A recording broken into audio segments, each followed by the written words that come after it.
जय गुरुदेव। सभी साधकों का मैं स्वागत करता हूँ एक बार फिर से।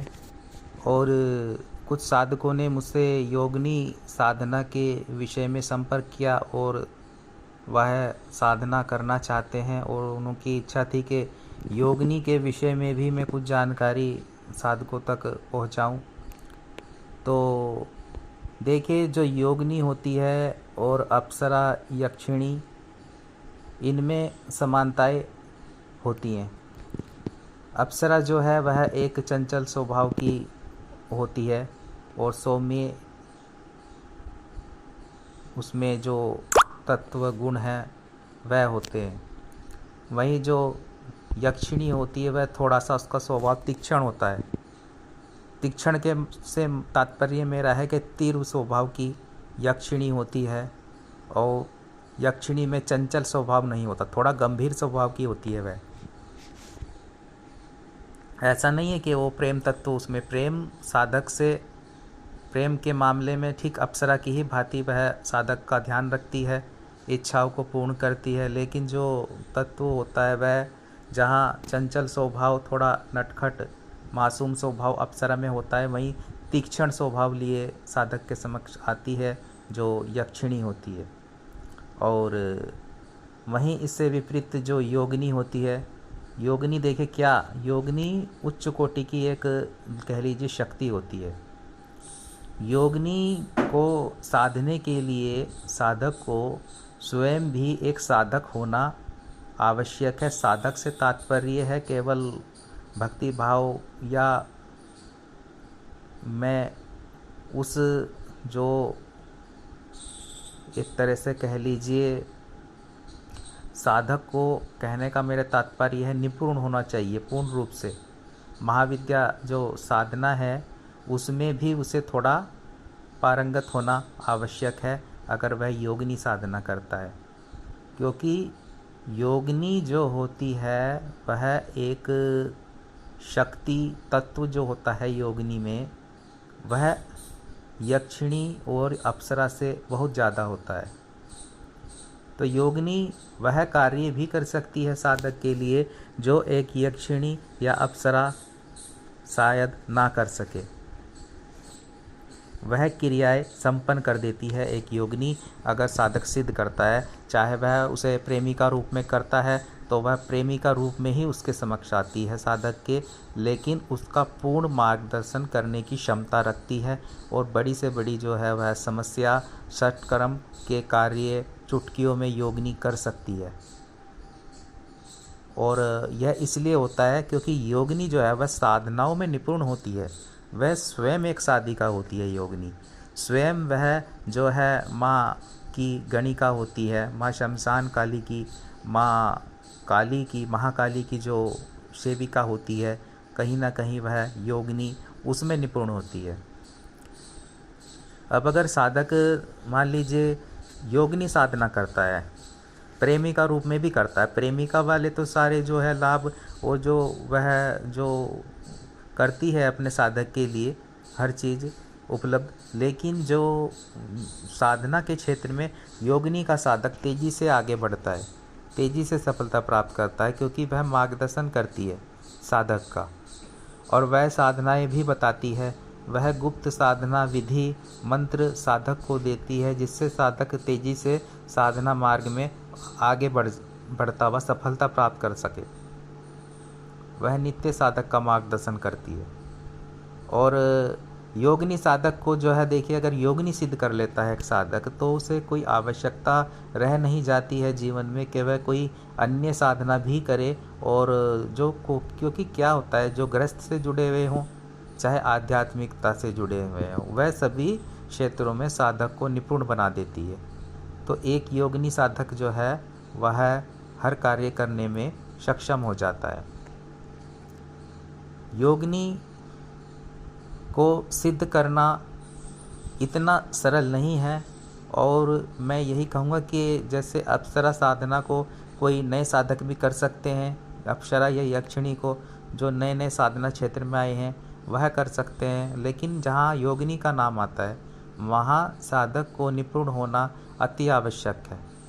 किसी न किसी शक्ति में और शक्ति को साधा हुआ हो साधक ने, और अगर वह तब योगिनी साधना करता है ना, तो उसमें जो है सफलता मिलने के चांस जो है ज़्यादा बढ़ जाते हैं साधक को। और योगिनी साधना जहाँ आप देखिए कि अब साधक अप्सरा व यक्षिणी जो साधनाएं हैं, अगर वह चाहेगा तो उनको बिना दीक्षित हुए भी कर सकता है संपन्न। और वहीं अगर आप योगिनी साधना करते हैं तो कहीं ना कहीं दीक्षा लेना आवश्यक हो जाता है, क्योंकि जो योगिनी साधना होती है वह सौम्य साधना आप कह नहीं सकते, क्योंकि इसके जो परिणाम और जो अनुभव होते हैं वह तीव्र होते हैं। तो जब योगिनी परीक्षा लेती है साधक की, तो उसमें जो है भयभीत करने वाले अनुभव भी वह दे सकती है साधक को, जिससे साधक विचलित हो सकता है और वह बीच में साधना छोड़ सकता है। क्योंकि आप उस श्रेणी में ना देखें, उस श्रेणी से मतलब उस स्वभाव की होती नहीं है ये, जैसे अप्सरा और यक्षिणी। ये परखती हैं उस साधक को, बहुत अधिक परीक्षा लेती हैं, तब जा कर के एक योगिनी सिद्ध कर पाता है साधक। तो ऐसी एक जीवन की श्रेष्ठ साधना है योगिनी। और कई प्रकार की देखिए योगिनियाँ होती हैं, लेकिन जो साधक के अनुकूल हो वह ही योगिनी साधना करनी चाहिए। साधक को अपने मन से साधना नहीं करनी चाहिए। जैसे अप्सरा में क्या होता है कि अप्सरा में एक खिंचाव होता है कि कौन सी साधना करनी है। यह अप्सरा साधक जो होगा वह उसे स्वयं ही लगेगा और वह अपने मन के अनुकूल अप्सरा साधना कर सकता है।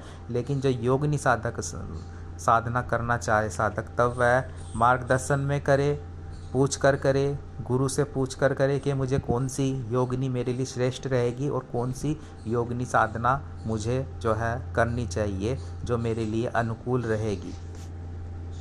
तो वो चीज़ें योगिनी में होती हैं। योगिनी साधना में भोग क्रिया जो होती है वह अत्यधिक महत्वपूर्ण होती है।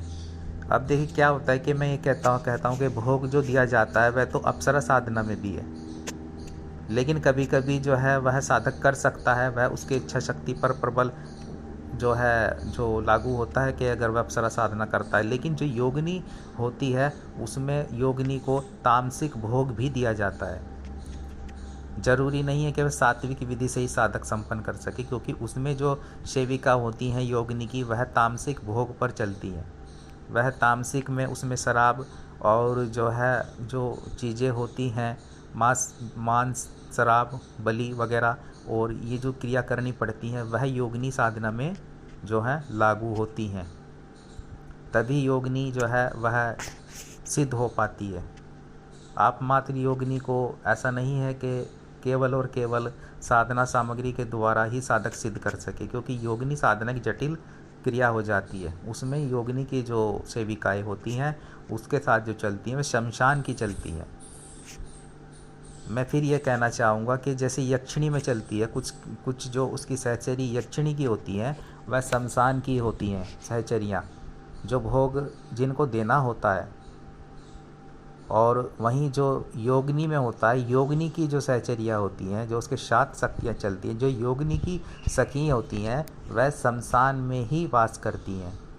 और जब आप एक योगिनी की साधना करोगे, मंत्र जप करोगे, तब उसकी सेविकाओं को भोग देना अति आवश्यक हो जाता है, क्योंकि वही आपका कनेक्शन जो है उस योगिनी तक जोड़ती हैं, जो जिनके साथ योगिनी विचरण करती है। ऐसा नहीं है कि योगिनी कभी भी कहीं भी फिर आ जाती है, वह सेविकाएं उस तक साधक की जो बात है वह पहुंचाती हैं।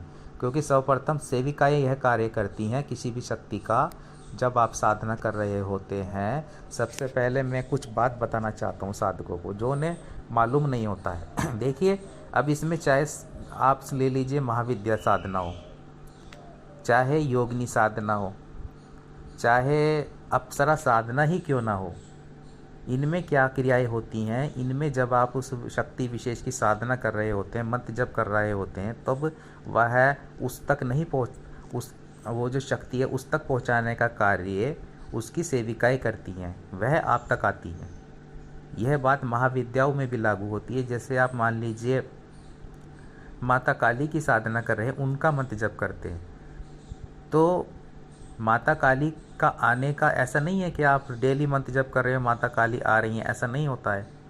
वह उनकी सेविकाएँ आती हैं आपके पास में जब आप मंत्र जप करते हैं, यह उनका कार्य होता है। हो सकता है कि माता आखिरी दिन में आए आपके पास में सूक्ष्म रूप से, कब आए यह माता पर निर्भर है ना।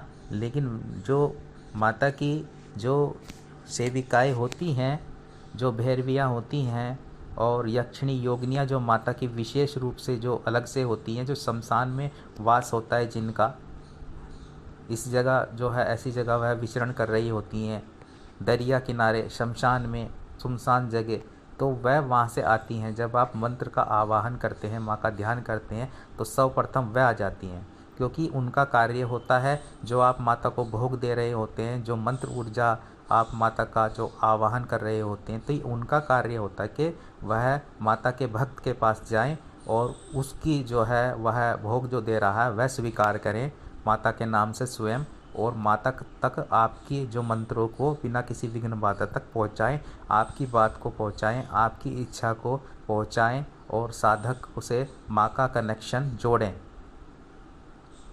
क्योंकि वे माता के साथ रहती हैं।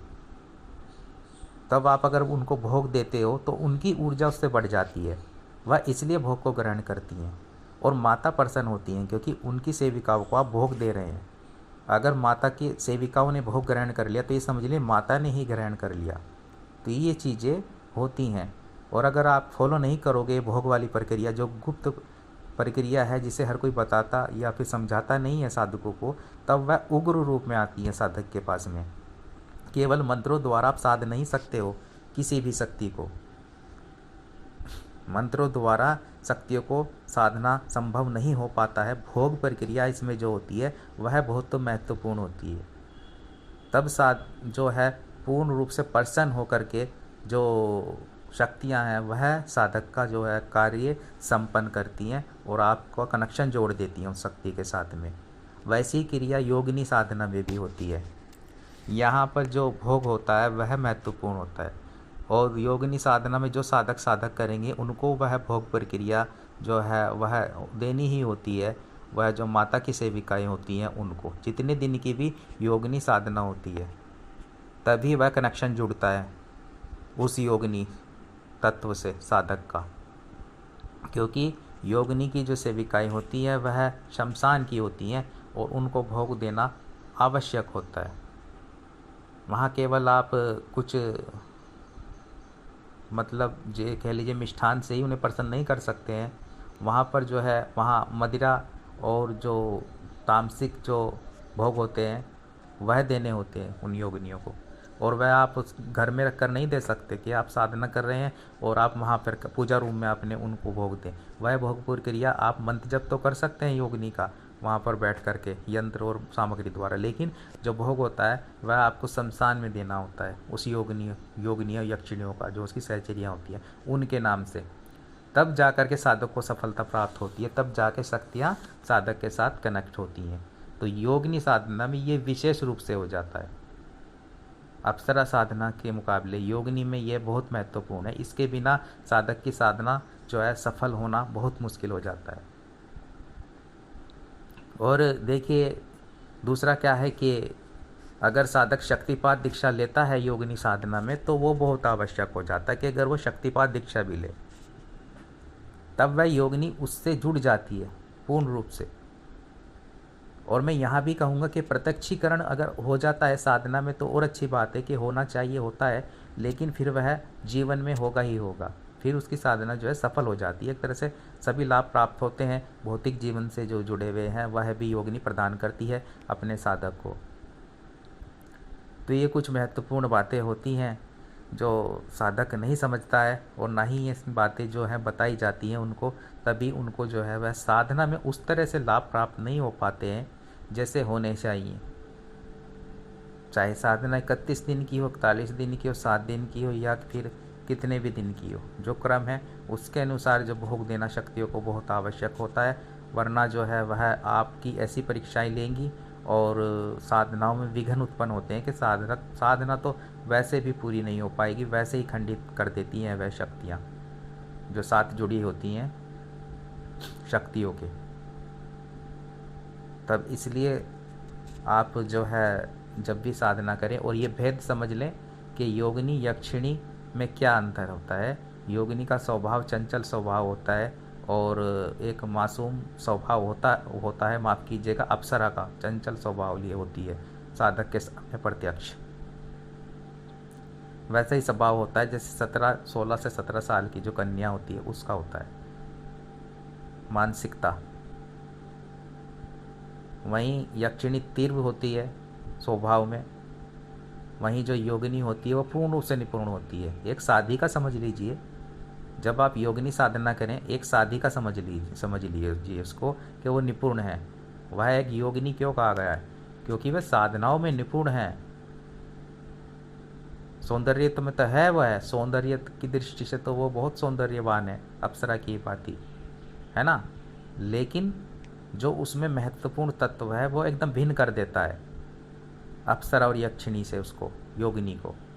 वह निपुण होती है पूर्ण रूप से साधनाओं में, ज्ञान में, एक साधिका ही होती है। अब अगर एक साधिका को जो साधना के क्षेत्र में सिद्धि प्राप्त किए हुए है, अलग अलग प्रकार की साधनाएं में निपुणता प्राप्त कर रखी है उसने, और वह महाविद्या के संग भी रहती है, तब अगर उस शक्ति को आप साध रहे हैं तो उसमें कितनी सावधानी की आवश्यकता साधक को होगी, और साधक का स्वयं का स्वभाव कैसा होना चाहिए, उसे साधनाओं में निपुण होना कितना आवश्यक है, मंत्र ऊर्जा उसमें किस प्रकार से होनी चाहिए, तो वह उसी का जो है चुनाव करती है और प्रेमिका रूप में उसे सिद्ध होती है, और अपना पूर्ण सहचर्य हर तरह से वह जो योगिनी होती है साधक को प्रदान करती है, और वह साधक श्रेष्ठ बन जाता है जो योगिनी साधना करता है। तो इतनी जीवन की श्रेष्ठ साधना होती है योगिनी साधना। तो जो साधक इस विषय में जानकारी प्राप्त करना चाहते थे तो थोड़ी जानकारी मैं दे पाया हूँ, क्योंकि एक वीडियो में इतनी जानकारी उपलब्ध कराना मुमकिन हो नहीं पाता है, और हो सकेगा तो आगे इस विषय में और भी जानकारी मैं देने की कोशिश करूँगा। फिलहाल जो साधक योगिनी साधना जो अगर करना चाहते हैं तो वह ये देख लें उनको कौन सी योगिनी साधना करनी है, और वह गुरु से भी परामर्श लें, मार्गदर्शक से भी जो है वह परामर्श लेकर के ही योगिनी साधना करें। वैसे योगिनी साधना को ना करने बैठें, क्योंकि जो योगिनियाँ हैं उनका जो स्वभाव होता है वह बहुत ही ज़्यादा, वह साधक जो है ऊर्जा जो होती है योगिनी में वह बहुत ज़्यादा होती है, बहुत अधिक होती है, क्योंकि वह साधनाओं में पूर्ण रूप से निपुण होती है। तो साधने से पहले साधक पूर्ण जानकारी लेकर के योगिनी साधना में बैठे, पूर्ण तैयारी के साथ योगिनी साधना में बैठे। तो जो साधक करना चाहें वह मार्गदर्शन प्राप्त करके साधना में बैठ सकते हैं और सफलता प्राप्त कर सकते हैं। जय गुरुदेव, जय माँ छिन्नमस्तिका।